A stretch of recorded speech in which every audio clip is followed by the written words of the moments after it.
नमस्कार दोस्तों, स्वागत है आपका। तो आज हम इस वीडियो में लेकर आए हैं current affairs. Daily current affairs है ये आज 13 फरवरी 2022 के महत्वपूर्ण करंट अफेयर्स की बात करेंगे। तो सबसे पहले बात करते हैं पहले क्वेश्चन से। द इकोनॉमिस्ट इंटेलिजेंस यूनिट के मुताबिक 2021 डेमोक्रेसी इंडेक्स की वैश्विक रैंकिंग में जो भारत है वो कौन से स्थान पर रहा था।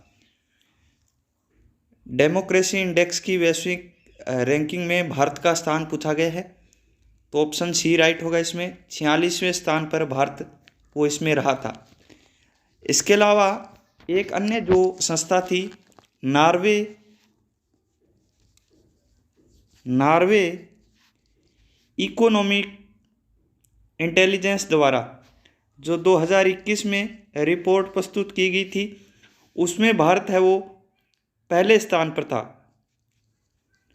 कौन सी संस्था है ये दूसरी थी नॉर्वे इकोनॉमिस्ट इंटेलिजेंस। इसमें भारत प्रथम स्थान पर रहा। इसके अलावा जो दूसरे स्थान पर रहा था वो था न्यूजीलैंड, और तीसरे स्थान पर फिनलैंड रहा था। ये नॉर्वे इकोनॉमिस्ट इंटेलिजेंस की रिपोर्ट थी, लेकिन द इकोनॉमिस्ट इंटेलिजेंस की यूनिट के मुताबिक भारत 46वें स्थान पर रहा था। अगले क्वेश्चन की बात करते हैं। न्यायमूर्ति मुनीश्वर नाथ भंडारी को हाल ही में किस उच्च न्यायालय का मुख्य न्यायाधीश नियुक्त किया गया था। तो इन्हें मद्रास के जो उच्च न्यायालय है उसका जो मुख्य न्यायाधीश है वो इन्हें नियुक्त किया गया था, न्यायमूर्ति मुनीश्वर नाथ भंडारी को। अगला क्वेश्चन है, निम्न में से किस बैंक ने हाल ही में 5 ऑनलाइन पाठ्यक्रम शुरू करने के लिए NSE अकादमी के साथ समझौता किया गया है। तो ये आपका भारतीय स्टेट बैंक यानी कि SBI बैंक द्वारा ये समझौता है वो किया गया है NSE अकेडमी द्वारा। तो ऑप्शन है डी आपका इसमें राइट है। नेक्स्ट क्वेश्चन की बात करेंगे। केंद्र सरकार ने हाल ही में किस वर्ष तक कृषि क्षेत्र में डीजल को अक्षय ऊर्जा से बदलने का लक्ष्य है वो रखा है। तो किस वर्ष तक रखा गया है, तो ये आपका ऑप्शन सी होगा, 2024 तक रखा गया है। कृषि क्षेत्र में डीजल को अक्षय ऊर्जा में परिवर्तित करने का लक्ष्य 2024 तक रखा गया है। इसके अलावा 2030 तक गैर जीवाश्म ईंधन की हिस्सेदारी बढ़ाने का लक्ष्य रखा है। गैर जीवाश्म जो ईंधन है उसमें हिस्सेदारी बढ़ाने का जो लक्ष्य है वो 2030 तक रखा गया है। इसके अलावा 2070 तक जो लक्ष्य रखा है वो है शुद्ध शून्य उत्सर्जन बनाने के अनुरूप निर्धारित किया गया है। 2030 तक गैर जीवाश्म हिस्सेदारी बढ़ाने और 2024 तक जो कृषि क्षेत्र में डीजल को अक्षय ऊर्जा में बदलने के लिए, और 2070 तक शुद्ध शून्य उत्सर्जक है उसको बढ़ाने का जो लक्ष्य है वो निर्धारित किया गया है। नेक्स्ट क्वेश्चन है, निम्न में से किस आयोग ने हाल ही में remaining health care in India report जारी की है। ये रिपोर्ट किसके द्वारा जारी की गई है, तो ये आपका ऑप्शन है बी राइट होगा, नीति आयोग द्वारा। भारत का जो नीति आयोग है उसके द्वारा ये रिपोर्ट है वो जारी की गई है। और ये जो रिपोर्ट है वो आपकी स्वास्थ्य सुविधाओं से संबंधित थी। स्वास्थ्य सुविधाओं से संबंधित ये क्या थी भी रिपोर्ट थी, हेल्थ से संबंधित।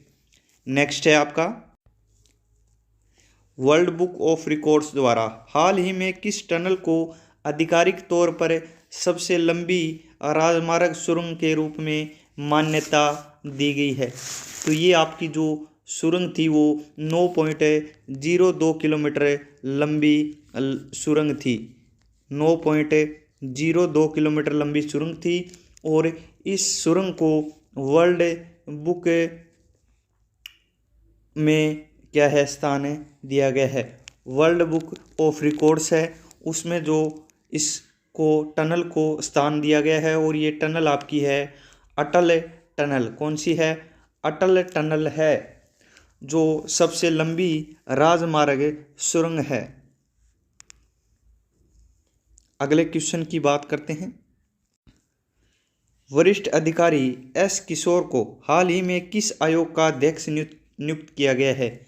एस किशोर को, तो ये आपका कर्मचारी चयन आयोग हो गया। ऑप्शन क्या है? डी राइट होगा इसमें। कर्मचारी चयन आयोग का अध्यक्ष है वो नियुक्त किया गया है एस किशोर को। अगला क्वेश्चन है, 13 फरवरी को विश्व भर में कौन सा दिवस मनाया जाता है? 13 फरवरी को, तो ये आपका जो राइट आंसर होगा वो विश्व रेडियो दिवस होगा भी। कौन सा होगा? विश्व रेडियो दिवस है वो आपका 13 फरवरी को मनाया जाता है। इसका जो शुरुआत हुई थी 2010 में, जो स्पेन 2010 में स्पेन की जो रेडियो एकेडमी थी उसने इसका प्रस्ताव रखा था। 2010 में क्या है इसका? स्पेन रेडियो एकेडमी द्वारा प्रस्ताव रखा गया, लेकिन 2011 में यूनेस्को की जो 36वीं महासभा हुई थी, 2011 में यूनेस्को की 36वीं महासभा के सत्र में इसे क्या है? घोषित कर दिया गया था विश्व रेडियो दिवस के रूप में। अगला क्वेश्चन है, बेलारूस और किस देश ने हाल ही में यूक्रेन के साथ बेलारूसी सीमा के पास संयुक्त सैन्य अभ्यास शुरू किया है? तो ये किस देश के साथ शुरू किया गया है भी? 10 दिनों का ये अभ्यास सत्र है वो शुरू किया गया है, और ये रूस और बेलारूस सेनाओं के बीच किया गया है, जिसमें 30,000 रूसी सैनिक है वो भाग लेंगे। 10 दिनों तक ये जो आपका अभ्यास है वो चलेगा रूस और बेलारूस के मध्य।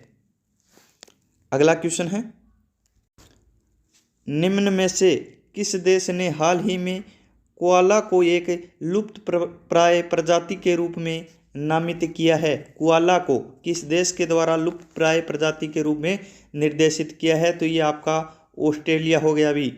कौन सा हो गया? ऑस्ट्रेलिया। ऑप्शन है डी राइट हो गया, जिसने हाल ही में जो कोआला है उसे लुप्त प्राय प्रजाति के रूप में नामित किया है।